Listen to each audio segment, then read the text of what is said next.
If you've been keeping up to date with the Idle Heroes community, you'll know that things are starting to mix up when it comes to which heroes people like to build. If you've been watching more traditional content from the past, you'd probably still be building LOEs when you get to a first Transcendence hero, building Fairy Queen Vesa, and then when you get to about 2 Transcendence heroes and have enough for Tree of Origin 5, you'll probably change that team from Fairy Queen Vesa and LOEs into something that uses perhaps Sword Flash and Lord of Fear-Aspen. It seems thanks to the release of new heroes, and also obviously with people prioritizing the Void campaign and testing in there a lot more, along with the additional power creep that we've had, that heroes like Sword Flash really don't seem to cut it. This didn't seem to matter in older strategies because what we would do is just switch into a different team later on, which would use Jahra, people doing that when they get to 5 or 6 Transcendence heroes. But I know there's a lot of you out there that are finding your Sword Flash isn't that good at the moment and you want a team that really hits, or maybe you just don't want to be building Sword Flash. Well, today I'm going to be covering 3 amazing teams you can use right now, and I'll talk through which heroes to get, in what order, and how best to progress with these teams on your account. Now, I must stress before we get into this that there will be some slight variations that you can go ahead and do with these teams, which I'll mention, and also this assumes that you've gone ahead and got yourself a Tree of Origin 3 hero, like an Eloise for example, so that you can complete the Glory Challenge and get to Tree of Origin 5. If you don't know about that, there are videos on my channel which talk you through that strategy. I'll link one up there so that you guys can have a look at exactly how that works. Either way, let's go talk about these 3 awesome teams that you could use with your account. And as well, they even work with giant killer heroes if you were looking to invest in an A tier. So the first team revolves around Lord of Fear-Aspen. A very strong principle in this game is to choose one hero and make them a main homeowner. Now, if we go ahead and do that with Lord of Fear-Aspen, he's going to be our first Transcendence hero. So this infographic here shows you everything you need to know. First of all, you can see his stones will want to go with crit damage, and attack. This improves his burst and makes him more likely to kill an opponent when he hits them. This is because Lord of Fear-Aspen has a damaging attack that spills over to all the enemy team if he kills them with his active skill. Therefore, you can see we've upgraded the active skill in our sublimation as well. This is so he can do more damage, but it also improves his crowd control. For tenants, you can build Aspen in slot 1, but Drake is also another great option if you're low on dark food, and Drake is arguably a better hero, because Drake synergizes with Aspen. Drake debuffs the lowest HP opponent, so if you put Aspen in the same slot, his active skill's cool, it targets the hero in the same slot as him. So if he's in the same slot as that lowest HP opponent, he's going to whack them, they've been debuffed by Drake, that then causes a much more likely chance of him killing them and getting that overspill damage that does so much damage to the opposing team. When you get to 2 Transcendence heroes, you can see Scarlet Queen Halora is going to be our pick. She is a tenant for Lord of Fear-Aspen, and when we get to 3 Transcendence heroes, we'll want Elena for the same reason. That covers tenant spots 2 and 4. Now you can see in our tenant box we've got Amun-Ra and Onkiramaru as options. Amun-Ra, really good support hero, so if you're low on spirit and gold and dust and you just want a good hero, you can go with Amun-Ra, but if you've got lots of food and lots of spirit and gold and all of the such resources, you could build an Onkiramaru as well, as he is technically a better tenant. That said though, Amun-Ra does have a skin, so if you can get a good awakening on her, it might not actually be worth getting a good awakening on an Onkiramaru, because you can still get good stats from Amun-Ra nonetheless. When you get to 4 Transcendence heroes, we'll want to be building a Starwing Jahra, as you can see. This is going to be good crowd control for the team, and she can help you with the crowd control abilities that Lord of Fear-Aspen has, allowing you to lock down those opponents and kill them more often. And then finally, when we get to 5 Transcendence heroes, we'll want a Mystic Fairy Freya. This is because she increases your team's survivability and your damage as well, whilst also giving you the chance to dodge and get shields. All of these 5 heroes together are absolutely fantastic, and they will pivot brilliantly when you get to 6 Transcendence heroes into a Starwing Jahra focused account. If you want information about how to build an account at 6 Transcendence heroes with a Starwing Jahra, I will link a video in the description and up in the corner of the screen as well for you folks wondering what changes you'll need to make. But when we come to all the teams I'm going to show you today, I've built them with the idea that you can easily transition into a Starwing Jahra account, because actually the only hero that you would need to change here is the Lord of Fear-Aspen, because that's the only hero I wouldn't really use on a Starwing Jahra account, at least not when I'm trying to beat later stages of the game, because there are other heroes that definitely take my attention, as you'll see if you watch that video. So there you go. If you want to go ahead and build a Lord of Fear-Aspen account, you've got this stuff here. This should be able to beat Dominator quite easily if you can get Lord of Fear-Aspen fast enough. Lord of Fear-Aspen's really good in Aspen Dungeon. He's really good in Tower of the Dreams.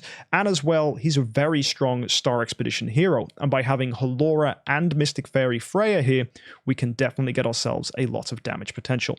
Now, if you're moving through this team, I will say for all the teams we're going to show you today, if you don't have all the Transcendence heroes here on the left, I understand because you'll be progressively building them. Good heroes to take their place are Rogan, as he can buff your crit damage, which allows burst heroes like Lord of Fear-Aspen to deal damage to opponents very effectively. You could consider an Ignis, as Ignis is able to energy feed, very, very strong in early stages of the game. And as well, you can consider heroes like Drake, as we already have for Aspen as a tenant, but he'll be good on future teams here as well. And you can consider a carry, because energy steal can be the difference between you winning and losing a fight. Now, if we take a quick look at artifacts, you'll see I've suggested Melodic Strings on Lord of Fear-Aspen. This gives him good burst. If you use an Ignis for energy feed, that gives him 2 really strong active skills in round 1 and 2. We have a Rui Scepter. This is more common for Aspen Dungeon to lock down opponents, but there can be some tricky waves in Void Campaign and in Dominator where you will need Rui Scepter to both be fast enough and reliably crowd control your opponent. If we take a look at Halora and Elena, they're both using Demon Bells. This is because they're support heroes and their active skills are very, very strong. If you find that these heroes are dying though, you can of course use Golden Crown or another survivability artifact to keep them alive, because if they're not getting an active skill, the Demon Bell is useless. So to survive, if you're getting hit a lot in round 1, you might want to consider defensive artifacts too. If we look at the Jahra here, she's got a Demon Bell for energy feed, but you can just as well give her a Rui Scepter if you want to improve her crowd control. And then finally, Freya is wearing a Demon Bell as well. You could give her another energy artifact like a Snow Harp, but the idea here is to allow the Demon Bells to energy feed your team and also allow Mystic Fairy Freya to get an active skill, as that will massively improve the defenses of your team because she improves your damage reduction with her final passive. So yeah, hopefully all this makes sense. And one last thing I want to mention is the sublimation on the passive 3.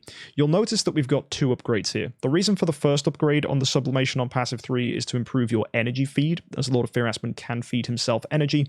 And then the second upgrade is because melon chests give 2 upgrades, and this actually gives HP and attack, which can be quite useful. You could argue that you could do the same thing with passive 2, but you don't really need to, and it's probably better to use the sublimation elsewhere. It's only really min-maxers that are going to go ahead and put the HP and attack upgrade in passive 2 because they want to maximize their damage in Star Expedition. You technically don't need this, and it's much better to use your sublimation on other heroes, such as the active skill or passives on Mystic Fairy Freya, such as pretty much everything on Elena, although I would do her final passive last. Obviously, you want to improve the active skill on Starwing Jahra to improve her crowd control. Same goes for her passive 2. And with Mystic Fairy Freya, her passive 2 and passive 3 are fantastic for improving your damage and survivability. So there's some other sublimations to consider, and hopefully you can see that's why I decided to skip out passive 2 on Aspen, because it can get very expensive and there are better sublimations to go for. Now, the next team we can consider is one using Star Swordsman Mockman. So if you were hoping to use Mockman as your main hero, this is the strategy for you. For Mockman, we want to give him crit damage and attack to improve his burst. You can go with speed crit or precision, as this will allow him to be fast, but still give him something that's going to help his damage. We haven't gone with speed attack here because attack scaling is not so good as heroes become much more stronger as homeowners. And finally, there's holy damage and skill damage. This is a stone that will come into play much later on when you've got a lot of attack, and holy damage and skill damage scaling with Mockman is really good. So you will find that this stone might be the difference in fights where crit damage and attack aren't necessarily needed because you've already got his crit damage really, really high. And bear in mind, Mockman's passive 2 on his sublimation is able to improve the crit damage of backline heroes. So if he's on that backline, you might even find you're maxing out your crit damage, especially if you're using a Rogan, and that might be a place where you want to consider holy damage and skill damage. Same with Lord of Fear-Aspen. Additional heroes to have here if you don't have all the Transcendence heroes we're going to talk about would be Rogan, Ignis, Carry, and Drake. They're really, really good support heroes, and it's going to be true for all these teams. Anyway, let's go take a look at his tenants. We have in slot 1, Forkis and Mockman. This is going to be a hard toss-up. It's easier to get copies of Mockman that are awakened, but Forkis is technically the better tenant because he has a skin.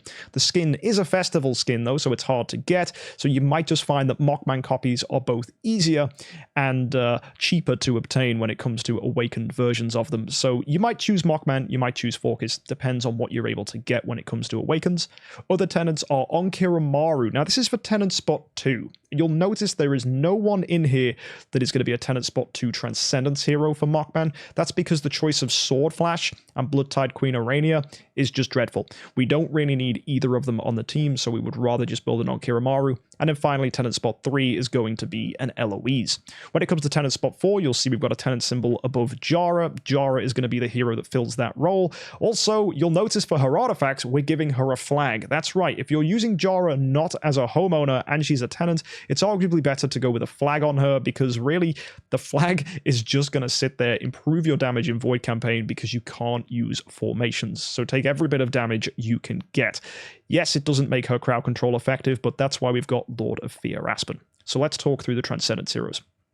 First of all, there's Mockman. We've suggested a melodic strings here to improve your damage and get you that bursty active in round 1. Put him on the back line if you're doing that strategy, as that will put him in his descending form, which allows him to do more damage. And then we've got a Golden Crown as a suggestion in case you want to run him as a frontline hero in his ascending form, which is going to be needed in some fights in Void campaign. Further to that, we have a Lord of Fear-Aspen as our second Transcendence hero. Not a tenant, but still really, really good for crowd control. You'll want to give him a Rui Scepter to lock down the opponents.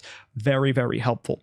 Next, we've got Jahra. Of course, she's a tenant. As I said, give her a flag or a demon bell. You could even go with Rui Scepter here, but flag is arguably the better pick if you're going to be using something that can't have a formation in the lineup. And then next, we've got Scarlet Queen Halora. You may know we've suggested in the past to use Star Alchemist Holmes Young on a Mockman account, but testing has proven that Scarlet Queen Halora's ability to deal further damage dealt to your team and also give Abyssal Corruption to the opponents is just better for Mockman's damage. So I much prefer using Scarlet Queen Halora. And then when you get to 5 Transcendence heroes, we've gone with Mystic Fairy Freya. This could just as well be a Star Alchemist Holmes Young if you wanted, but really when you get to 6 Transcendence heroes with a Mockman team, you've got 2 choices. If you decide to stay with the Mockman when you're at 6 Transcendence heroes, it's a good idea to build Fairy Queen Vessa. Mystic Fairy Freya will be a tenant for you, so will Jahra. That's going to help you in things like Star Expedition and potentially an Aspen dungeon as well. It's a good little choice to have there, but technically there's an option as well that you could remove the Lord of Fear-Aspen by this point and then bring in the Star Alchemist Holmes Young, and then you get to have a really strong Fairy Queen Vessa, a really strong Mockman, and you get to enjoy Star Alchemist Holmes Young. Some others would then say it's good to build Sword Flash as your 7th Transcendence hero, as that's going to be someone giving you another tenant bonus for Mockman, finally achieving his maximum damage. There are those out there, though, that don't have a core for Star Alchemist Holmes Young and would probably prefer, when you get to 6 Transcendence heroes, instead of doing all that, to actually switch into something like a Starwing Jahra focused account, which, as I said, is linked in the description if you want to see an account that uses that kind of stuff. Mockman, you can see with his sublimations, is very expensive. Ideally, you want a full active skill, a full passive 2, and 3 upgrades on his passive 3, ignoring the noble upgrade, because it's actually worse for you, because that'll put you into your ascending or descending mode opposite to whichever one you chose. And if you're trying to deal as much damage as possible, you want to stay in your damage form for as long as possible, so switching out of it ain't so great. You'll see as well his passive 1 or basic attack is upgraded. That's there because it does help with his damage, but it's not necessarily the most important sublimation to go for, but it still does really, really, really help. As for the other heroes on here, you will want to get the active skill on Lord of Fear-Aspen. You've got your active and second passive on Jahra to consider. You've got your active, passive 2 and passive 3 on Scarlet Queen Halora, and for Mystic Fairy Freya, you'll want passive 2 and you'll want passive 3. Obviously, that requires you to get all those Tree of Origin improvements on those heroes. I would prioritize the Jahra because she's going to be a tenant, and also anyone whose passive really jumps out to you as worth going for early. But of course, get that Mockman finished before you start doing anything crazy with other heroes. And the final team for you guys to consider is if you want to run Asmodel the Dauntless as your main damage hero. Like the Lord of Fear-Aspen team and the Mockman team, it's perfectly viable to get A tiers of those heroes and run them as Giant Killer. In that case, I wouldn't switch to Starwing Jahra, but did you know Asmodel the Dauntless is the cheapest Giant Killer hero that can reliably beat campaign? That's right, if you're looking for a really good investment as an early spender, or anyone trying to pick up an A tier now once they're cheap just to get some good Giant Killer damage, Asmodel the Dauntless technically can outperform the other ones that are available to you because he is half the price of those Transcendence Heroes when it comes to getting an A tier. This is due to the fact that a lot of people don't really know Asmodel the Dauntless is good and therefore don't consider him as a strong hero, and also because he's often considered a tenant for Vulcan, so most people don't consider using Asmodel. But in the early game, you can't really build Vulcan as a damage hero because you just have so many awkward tenants to go for, and there's not really an optimal path, at least not when you have less than 6 Transcendence Heroes. Yes, there are people out there trying to do it, but I would be very, very, very skeptical that they're going to be better than any of the teams I'm showing you today. Now, if you could get yourself a Giant Killer Asmodel the Dauntless, first of all, he's cheap, and that's fantastic, but I think this could work with a B+. It just won't be as reliable, because remember, Giant Killer just doubles your attack, so if a strategy works with Giant Killer, it should technically work without it. So, if I wanted to use Asmodel the Dauntless as my main hero, let's start with his stone. We would go with crit damage, and attack, or we'd go with speed crit. It depends if we need him to be fast or not. Yes, Asmodel can improve his own crit, but maximizing your crit is really important on Asmodel because you don't want to miss out on any potential damage. Some people will go with holy damage, skill damage as a stone. The only reason I would ever consider this is if you have a crit damage awaken on your Asmodel and you can already max your crit damage. For most people, that's going to be very difficult, so I didn't include it on here. For tenants, we've got ourselves Asmodel and Andrea for slot 1. Most people will go with Asmodel. He is the better tenant, but in the case of Andrea, you may be really low on light food and need Andrea to help you in Sealand. It's absolutely okay to build Andrea to help you in Sealand first, and then perhaps switch that Andrea to an Asmodel. Or even when you get more light food, build the Asmodel as well. But also when it comes to light food, we've got a choice between Tussalago and Saja for tenant spot 3. Now, Tussalago, technically the better hero here, as that does have a skin, but Saja is a fortress hero, so is technically an easier one to pick up. That said though, Tussalago is also a Vulcan tenant, so many people do awaken her, so it's probably easier to get yourself a good awakening on a Tussalago. So it's going to be a way up between those depending on how much light food you have, but almost in all cases I would choose Tussalago. Now, when it comes to the team and artifacts, Asmodel has 2 options. You can either go with Melodic Strings to burst through in round 1, energy feed him and just keep doing active skills, or you can go with an Antler's Cane to delay your active skill and then hopefully pick up some revenge stacks as well.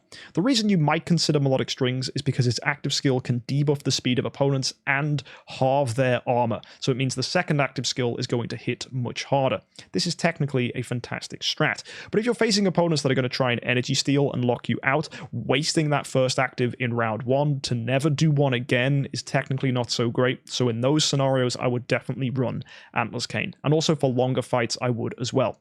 You might consider Punisher of Immortal, but I personally prefer the precision and skill damage and all damage dealt that Antler's Cane gives, and as the fight goes on longer, it just gets stronger and stronger and stronger, so I don't think Punisher of Immortal really gets the cut. Moving across, our second Transcendence hero here would be Lord of Fear-Aspen, for the same reason as any team that runs Lord of Fear-Aspen as a second Transcendence hero. It's just because a Rui Scepter Lord of Fear-Aspen can lock down campaign, giving you the opportunity to deal lots and lots of damage. I would go with Scarlet Queen Halora as our third Transcendence hero. That's going to be a tenant, which is going to be really strong for Asmodel, and for the fourth one, I would go with Jahra. You'll see we're doing a similar thing to Mockman here and running her with a flag if we can, but sometimes you might want to go with Demon Bell or even Rui Scepter. And then for number 5, we're going to go with Mystic Fairy Freya to improve our survivability and to improve our damage. All in all, this team, compared to all the others, is actually really, really consistent and can switch into a Lord of Fear-Aspen main account if you need to. That's really good for Star Expedition and Aspen Dungeon, because you'll notice Asmodel the Dauntless and Scarlet Queen Halora are both heroes that are tenants for Aspen. This means you can swap between Asmodel and Lord of Fear-Aspen depending on the game mode's needs, which is technically a versatile choice that I would really strongly consider. And also, there's not a single bad hero in here we forced ourselves to build as a tenant either. It covers you for Star Expedition, Aspen Dungeon, Vortex. You've pretty much got all things covered here. If you can put a Giant Killer on that Asmodel, even better. I don't think there's anything you will struggle with in mid-game. When you get to 6 Transcendence Heroes, same thing with all these teams. I think it's just better to switch to Starwing Jahra and clear as much as you can, unless of course you did choose to put Giant Killer on your main damage dealer. To talk about sublimations real quick, you can see this is kind of in between the Mockman and the Aspen. We don't need as much sublimation as a Mockman, but technically the passive one is still really good on Asmodel if you wanted to consider it for the speed debuff. Either way, active skill on Asmodel, really important. It allows you to trigger 1 extra revenge stack on opponents. Very strong ability, get that upgraded. Passive 2, really nice for improving the potential damage you can do and improves the damage dealt of your team as well. And passive 3 is really good for putting out the glorious support. This is a really underrated ability because actually when a glorious support hero is hit, you gain revenge stacks as well for Asmodel. So it's really strong that he can put those shields out and allow you to deal as many revenge stacks as possible because that's where Asmodel's damage comes from. And boy, can he do a lot of damage if you get enough revenge stacks out. So yeah, there you go. That's the full lineup for an Asmodel the Dauntless. I think it can be a really strong contender too. And the fact you've already built the Asmodel pivots really nicely into a Starwing Jahra account because Asmodel is really strong with Jahra because of the speed debuff he's able to do. He's not just a damage dealer, he can be a really strong support as well. So hopefully these teams have been inspiring. You might find the team here that you really want to go ahead and try out. I pretty much tried to throw in as much information here in that single image as possible. It's got the order of your Transcendence Heroes. Obviously consider the Rogans, Carries, Ignuses, Drakes, whatever you need to help support your team and make your team pop off. But yeah, you've got a lot of options here, and I think anyone could build a really, really good account using all the heroes we've shown you today. I personally, if I was going to buy a giant killer hero, would go with Asmodel because he's the cheapest, but of course I know there's lots of utility for a giant killer Lord of Fear-Aspen and a Mockman as well. And if you wanted to get into the later stages of the game, I don't actually see once you've got those heroes much of a need for giant killer Vulcan. If you want to get the strengths out of a Vulcan, you can actually just run a B+, and it's going to be really, really, really powerful. Let me know which of these teams you like the most and which ones you're going to plan on trying on your account, and hopefully I'll see you next time. Have a good week and happy idling.